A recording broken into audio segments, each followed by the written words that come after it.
पालनहारो तू। Hi student, कक्षा 8 हिंदी में आज हम लेखन विभाग में गद्य समीक्षा का अभ्यास करेंगे। तो आज इस टॉपिक में हम गद्य समीक्षा पर डिटेल में चर्चा करेंगे कि गद्य समीक्षा एक अनिवार्य पार्ट है एग्ज़ाम के लिए, क्योंकि इसके लिए हमें कोई आगे से प्रिपरेशन नहीं करनी पड़ती, क्योंकि इस क्वेश्चन के अंदर हमें एक पैराग्राफ दिया जाता है और उस पैराग्राफ में से हमें 3, 4 या 5 क्वेश्चन के आंसर लिखने होते हैं। ऐसे तो इसके लिए कोई पहले से प्रिपरेशन की ज़रूरत नहीं है, लेकिन फिर भी इस क्वेश्चन को अच्छी तरह से समझकर लिखने के लिए हमें 6 बातों का अच्छी तरह से ध्यान रखना चाहिए। तो वो कौन कौन सी 6 बातें हैं जिससे हम इस क्वेश्चन के पूरे मार्क्स प्राप्त कर सकते हैं। तो आज हम इस वीडियो में ये 6 बातें जो है उसका अभ्यास करेंगे। चलो देखते हैं। गद्य समीक्षा में ध्यान रखने के लिए पहला पॉइंट है कि गद्य समीक्षा के प्रश्न में अच्छे अंक पाने के लिए सर्वप्रथम हमें क्या करना पड़ेगा, तो परिच्छेद के अभिप्राय या मुख्य विचार को अच्छी तरह से समझ लेना चाहिए। जो भी पैराग्राफ है उसको हमें पढ़ने के बाद उसका मुख्य भाव, उसमें किसके बारे में कहा गया है, जो मुख्य विचार है उसको अच्छी तरह से समझ लेना चाहिए। फिर अपने शब्दों में, अपनी भाषा में उन प्रश्नों के उत्तर लिखने चाहिए।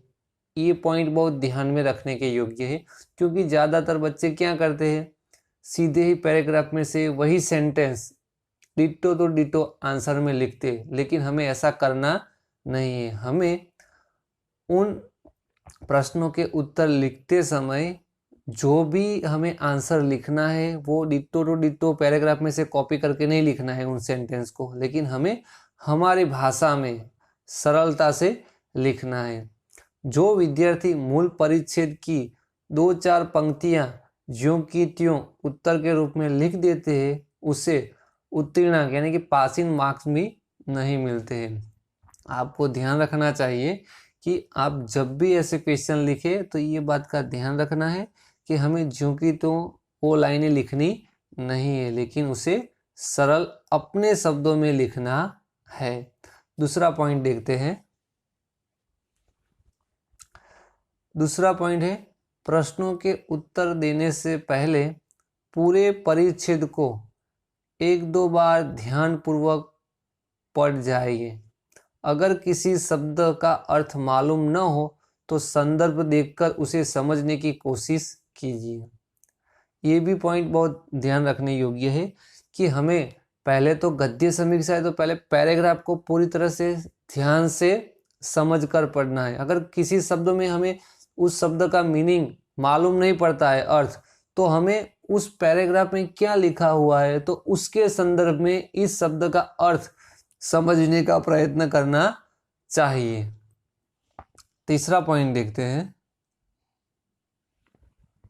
तीसरा पॉइंट है, प्रश्नों को ध्यान में रखकर परिच्छेद को पढ़िए और उनके उत्तर खोजने की कोशिश कीजिए। हमें प्रश्नों को पढ़ लेना है, बाद में परिच्छेद को पढ़ना है। जैसे जैसे हम आगे परिच्छेद यानी कि पैराग्राफ को पढ़ते जाएंगे तो हमें प्रश्न के उत्तर खोजने में आसानी होगी।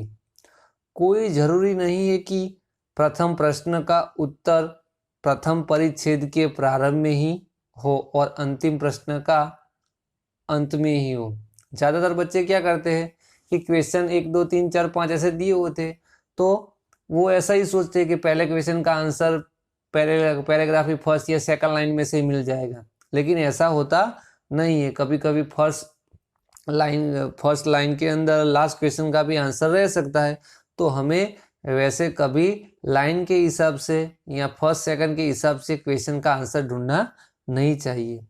मतलब यह है कि प्रश्नों के उत्तर पूरे परिच्छेद में कहीं भी हो सकते हैं, इसलिए परिच्छेद प्रश्न के उत्तर की कच्ची रूपरेखा लिखते जाइए और उसके आधार पर उत्तर लिखिए। हमें जो भी प्रश्न दिया हुआ है तो उसकी पहले कच्ची रूपरेखा हमें तैयार कर लेनी चाहिए कि इसका आंसर क्या आ सकता है। फिर आप परिच्छेद पढ़ते जाइए और उस क्वेश्चन के अनुसंधान में कोई सेंटेंस हमें मिलता है तो उसे हमें नोट करना है, फिर उसको समझ के और लिखना है। चौथा पॉइंट देखते हैं।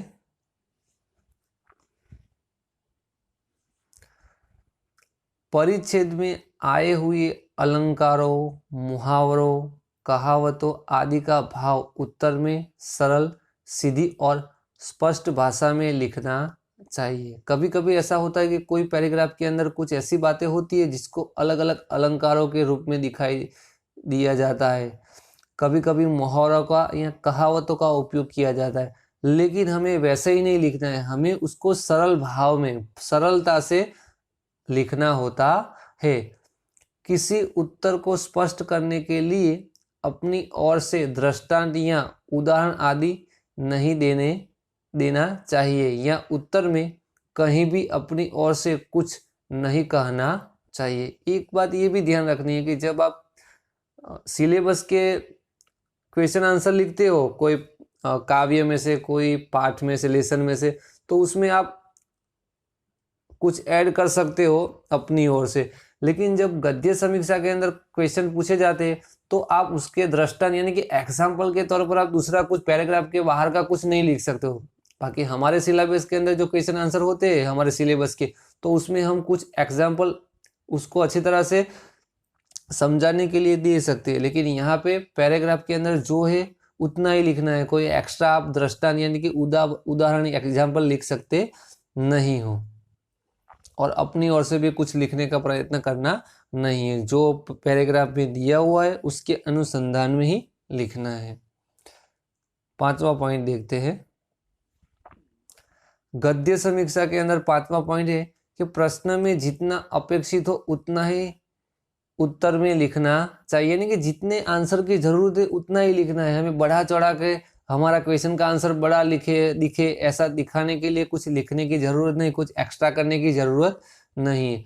अधिक लिख देने से उत्तर की लंबाई बढ़ती है, साथ ही दूसरे उत्तरों में पुनरावृत्ति भी हो सकती है, यानी कि उसका पुनरावर्तन होता है। अगर कोई सेंटेंस ऐसा है आपने बड़ा चौड़ा कर लंबा खींच दिया पैराग्राफ में से, तो वही सेंटेंस दूसरे क्वेश्चन के आंसर में भी आएगा, तो वो दोहराएगा, जिसके कारण आप जो है अच्छी तरह से मार्क्स प्राप्त कर पाओगे नहीं। लास्ट पॉइंट देखते हैं। शीर्षक देते समय पूरे परिच्छेद को ध्यान में रखना चाहिए। ये वाला जो क्वेश्चन है वो लास्ट में होता है। हर एक गद्य समीक्षा के अंदर लास्ट का जो क्वेश्चन होता है वो वही होता है कि इस पैराग्राफ को शीर्षक दीजिए। तो आपको पूरे परिच्छेद को समझना है और उसको समझने के बाद इस बात का ध्यान रखना है कि जो भी हम शीर्षक दे तो उस पैराग्राफ के अंदर जो चीज़ें दी हुई है तो उसका मुख्य विचार हो या उसका मुख्य भाव, अर्थात उसका मुख्य विचार समझकर उसके अनुरूप शीर्षक देना चाहिए। शीर्षक छोटा लेकिन आकर्षक होना चाहिए। हमें कोई सेंटेंस, अगर गद्य समीक्षा के पैराग्राफ में कोई लंबा सेंटेंस है तो वही हमें, ऐसा नहीं कि सेंटेंस अच्छा है तो इसको ही टाइटल बना देते हैं शीर्षक, नहीं, लेकिन हमें उस सेंटेंस के आधार पर या पूरे परिच्छेद के मुख्य भाव के आधार पर उसका शीर्षक रखना है जो छोटा भी हो और आकर्षक भी हो। उत्तर में वर्तनी, विराम चिन्ह आदि की और उचित ध्यान देना चाहिए। ज़्यादातर बच्चे क्या करते हैं कि देख देख के स्पीड में लिखते हैं तो कभी कभी वर्तन यानी कि स्पेलिंग मिस्टेक या कोई विराम चिन्ह छूट जाते हैं, तो आदि का भी हमें ध्यान रखना चाहिए, क्योंकि ये एक भाषा है और भाषा के अंदर ये सभी चीज़ें देखी जाती है। जब आपका क्वेश्चन आंसर देखा जाता है तब, इसीलिए आपको वर्तनी और विराम चिन्हों का भी गद्य समीक्षा में पूरी तरह से ध्यान रखना चाहिए।